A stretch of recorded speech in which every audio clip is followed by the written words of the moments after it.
Saludos. Hoy nos metemos de lleno en un montón de material sobre un nombre que resuena mucho últimamente en el mundo de los negocios.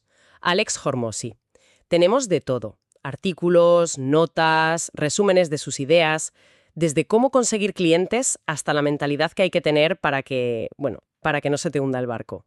Exacto. Y el reto de hoy no es solo resumir sus tácticas, sino intentar destilar la filosofía que hay detrás. Veremos que hay un hilo conductor en todo lo que propone, una especie de sistema operativo para pensar en el crecimiento de una empresa. La misión es encontrar los patrones que cualquiera podría aplicar, tenga el negocio que tenga. Me gusta esa idea del sistema operativo. Suena a que todo está conectado. El plan es empezar por la base de todo, la captación de clientes. Luego, cómo convertir ese interés en una venta real. Después, subiremos un nivel para ver la estrategia de fondo, la estructura del negocio, y terminaremos con lo que quizás sea lo más difícil, la cabeza del propio empresario. Venga, pues vamos al lío. Vamos allá. Vale, empezamos por lo que obsesiona a todo el mundo: conseguir clientes. Una de las primeras cosas que choca en sus textos es que lo plantea no como un arte, sino como una máquina que se puede construir. Habla de que básicamente solo hay dos formas de conseguir clientes: o los buscas tú o haces que otros los busquen por ti. Justo. Y en el grupo de los buscas tú, identifica 4 caminos principales. Primero, el contacto con gente que ya te conoce, lo que en el mundillo se llama warm outreach, porque la relación ya está, digamos, caliente. Luego, el contacto en frío con desconocidos. Tercero, crear contenido para tu audiencia. Y cuarto, la publicidad de pago. Lo que es fascinante aquí es su insistencia casi obsesiva en una idea. Elige una, y solo una de estas vías, y conviértete en el mejor en ella antes de pensar en diversificar. La mayoría de la gente fracasa por dispersión, por intentar hacer un poco de todo. Esto es clave. Y en la parte de publicidad de pago hay una táctica que menciona que me pareció muy inteligente: Orgánico plus CTA. La idea es usar tu contenido normal, el que publicas gratis y que ves que funciona bien, y meterle una llamada a la acción, un CTA, como se suele decir, para convertirlo en un anuncio. Lo diriges a gente que ya ha interactuado contigo. Es como echarle gasolina a un fuego que ya has conseguido encender. Totalmente, porque ya no partes de cero. Le estás hablando a una audiencia que, como mínimo, sabe quién eres. Y esto conecta con otro punto que la verdad va contracorriente: la simplicidad del lenguaje. Recomienda escribir los textos publicitarios y el contenido a un nivel de lectura de un niño de 8 o 9 años. Espera un momento. ¿Un nivel de tercer grado? ¿No corres el riesgo de que tu marca parezca simplona o poco profesional? Sobre todo si vendes algo complejo o caro. A mí, de primeras, me rechina. Es una objeción súper común y muy lógica, pero la idea de fondo no es ser simplón, es ser cristalino. Puedes explicar una idea muy compleja con palabras muy sencillas. El objetivo es que la gente no tenga que gastar ni un gramo de energía mental en descifrar tus frases, sino que toda su atención vaya a entender tu propuesta de valor. Él argumenta que la claridad vende infinitamente más que la complejidad. Las palabras deben ser invisibles para que el mensaje cale hondo. La gente no compra lo que no entiende al instante. Visto así, tiene todo el sentido del mundo. Es quitar fricción. Y hablando de quitar fricción, pasamos a la otra gran pata de la captación de clientes: que otros lo hagan por ti. Aquí es donde insiste hasta la saciedad en los afiliados y los referidos. Sí, lo llama a construir un ejército de promotores. Pero advierte que esto no ocurre por arte de magia, no es poner un enlace en tu web y esperar. A los afiliados hay que tratarlos casi como a otro tipo de cliente. Hay que hacerles una oferta tan buena, tan irresistible, que se sientan tontos si la rechazan. Y esto no es solo dinero. ¿A qué te refieres con que no es solo dinero? Implica darles todo llave en mano, crearles los anuncios, los correos que tienen que enviar, los banners, las imágenes, todo el material promocional para que su único trabajo sea copiar, pegar y difundir. Les tienes que hacer el trabajo extremadamente fácil. Y en cuanto a los referidos de clientes actuales, a veces algo tan simple como crear un sistema para pedirlos activamente puede aumentar la base de clientes en un 30%.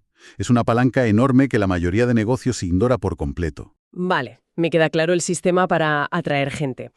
Pero una vez que tienes su atención, empieza el verdadero partido: la venta. Y aquí presenta un esquema muy concreto para las conversaciones de venta: el marco 3A, que me pareció una pasada de práctico. Es una herramienta para gestionar cualquier objeción o pregunta del cliente sin entrar en una discusión. Las 3 A son Acknowledge, reconocer, Associate, asociar y Ask, preguntar.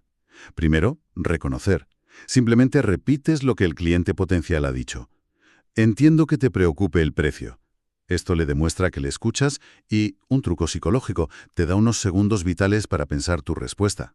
El segundo paso, asociar, me pareció casi maquiavélico en su brillantez. La idea es asociar su duda con la de un cliente que ahora tiene mucho éxito. Exacto.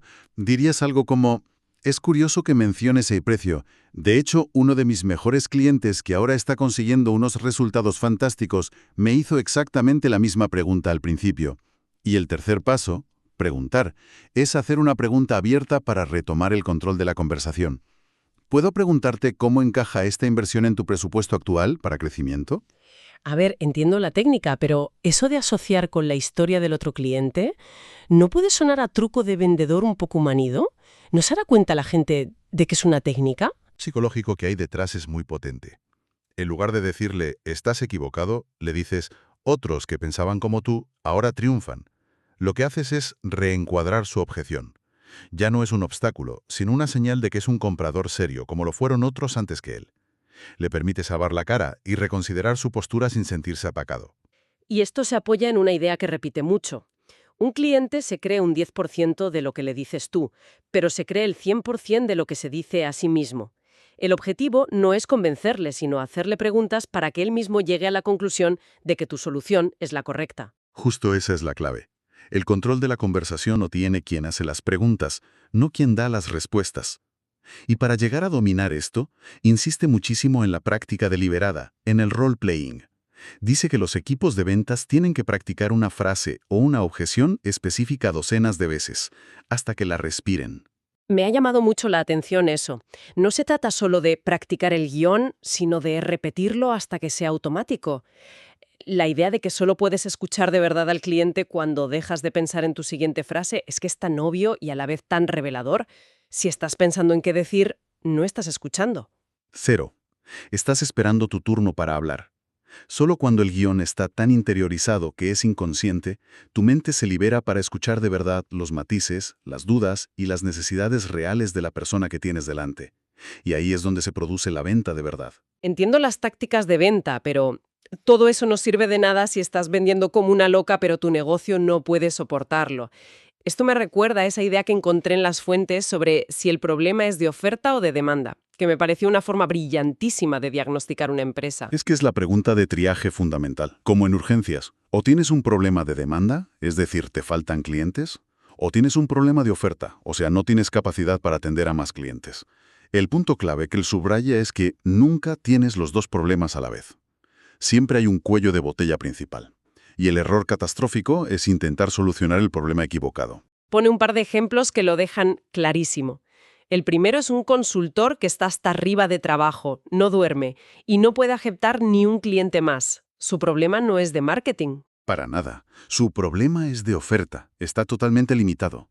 Si se pone a hacer más marketing para conseguir más leads, lo único que conseguirá es quemarse más rápido. Sus soluciones son otras.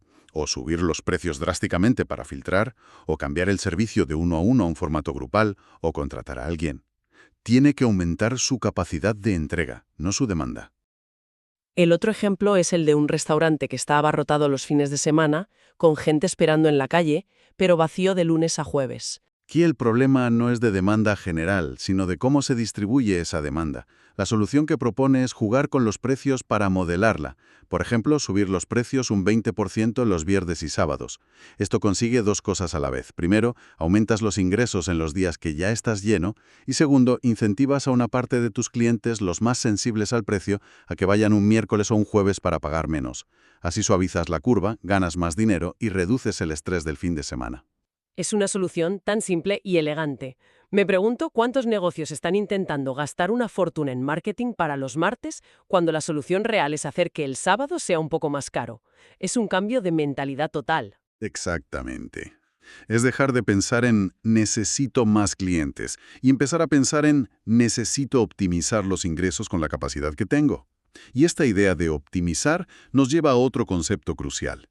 El peligro de construir tu negocio sobre los cimientos del cliente equivocado. Lo describe como levantar un castillo sobre arena movediza. Claro, es que tener el cliente equivocado te debe destrozar la métrica esa de la que tanto hablan, la del valor del cliente frente a lo que cuesta conseguirlo, el LTV y el CAC, ¿no? Por completo. Él pone el ejemplo de agencias de marketing que trabajan para pequeños negocios muy volátiles, que al primer mes malo cancelan el servicio. Esos clientes te generan un estrés operativo brutal, una presión constante para bajar los precios y dejan la moral del equipo por los suelos. La solución, aunque duela a corto plazo, es despedir a esos clientes y definir un avatar de cliente ideal que sea más estable, aunque sea más caro de adquirir al principio. Esto es contraintuitivo. La idea de despedir a un cliente que te paga. Cuesta, pero a largo plazo es lo que te salva. Un cliente mejor y más estable mejora radicalmente el LTV, el valor de vida del cliente. Y aquí está la clave de todo el modelo de negocio, la relación entre ese LTV y el CAC, el coste de adquisición de cliente. El ejemplo de Starbucks que utiliza es perfecto. El LTV de un cliente de Starbucks es altísimo, porque una persona puede seguir comprando café durante décadas. Lo que significa que se pueden permitir gastar mucho más que la cafetería de la esquina para conseguir que entres por primera vez. Exactamente. Pueden gastar una fortuna en publicidad, en locales carísimos, en regalar cafés, porque saben que lo recuperarán con creces a lo largo de los años. Esto crea lo que él llama un foso competitivo legal e inexpugnable. La lección final es que a menudo la mejor forma de escalar no es encontrar formas de pagar menos por los clientes, sino construir un negocio que te permita pagar más que nadie por ellos. Toda esta estrategia es muy potente, pero me da la sensación de que no sirve de nada si la persona al mando, el fundador, no tiene la mentalidad correcta. Y aquí entra un tema del que habla mucho, el síndrome del objeto brillante. Es que es el principal destructor de potencial, según él. Es la tendencia humana a empezar cosas nuevas constantemente. Llevas 6 meses con un proyecto, los resultados no son espectaculares y ya estás mirando la siguiente gran oportunidad. Sostiene que la verdadera ventaja competitiva a largo plazo no viene de una idea genial, sino de la constancia. Es la fábula de la tortuga y la liebre aplicada a los negocios. Tal cual.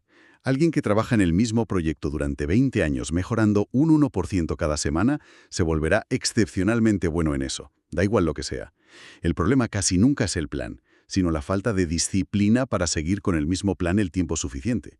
El éxito está en el aburrimiento de hacer lo mismo una y otra vez, pero cada vez mejor. Y para poder hacer eso, necesitas tiempo para pensar y ejecutar, lo que me lleva a otra dicotomía que plantea. El tiempo de maker, o sea, creador, frente al de manager, el gestor. Dos modos de trabajo que chocan violentamente. Es un conflicto que vive cualquiera que tenga que crear algo y a la vez gestionar un equipo o un proyecto. El maker, el creador, necesita grandes bloques de tiempo ininterrumpido. Escribir código, diseñar, crear una estrategia. Eso no se puede hacer en ráfagas de 15 minutos. El manager, en cambio, vive de las interrupciones. Su día es una sucesión de reuniones de 30 minutos. El problema es cuando el calendario del manager destroza el día del maker. Una sola reunión de media hora a las 3 de la tarde te puede arruinar una tarde entera de trabajo profundo, porque rompe la concentración. Totalmente. La solución que propones es de una lógica aplastante, pero requiere disciplina. Agrupar las reuniones. Por ejemplo, todas las reuniones se hacen los martes y los jueves. El resto de la semana el calendario está bloqueado para el trabajo de creación. Es una forma de proteger el tiempo más valioso de la empresa, que es el tiempo de pensar y crear. Por último, y para acercar el círculo, hay una idea que parece contradecir todo lo que se enseña sobre automatizar y escalar, y que a mí personalmente me pareció muy liberadora. Es el concepto de escalar lo no escalable. Es una idea que te quita un peso de encima. Al principio de un negocio no debes preocuparte por si un proceso es perfectamente escalable y automatizable. Tienes que hacer cosas que no escalan. ¿Cómo qué, por ejemplo? Cómo contactar a tus primeros 100 clientes uno por uno, manualmente. Cómo personalizar cada correo electrónico. Cómo dar un servicio de atención al cliente tan absurdamente bueno y personalizado que sería imposible de mantener con 10.000 clientes. Haces esas cosas para conseguir los primeros clientes, para validar tu idea, para conseguir tracción y testimonios. Es decir, primero demuestras que funciona y luego ya te preocuparás de cómo hacerlo eficiente. Exacto. El error mortal es no hacer algo que sabes que funcionaría solo porque eso no es escalable. Ya lo harás escalable cuando tengas el problema de tener demasiados clientes. Primero, crea el problema. La optimización viene después. Es un permiso para hacer las cosas a mano y de forma imperfecta al principio, que es justo lo que se necesita para arrancar. Haciendo un balance de todo este material, me quedo con varias ideas que se repiten como un mantra. Primero, un enfoque obsesivo en definir y encontrar al cliente correcto. Segundo, la construcción de sistemas, tanto para el marketing como para las ventas.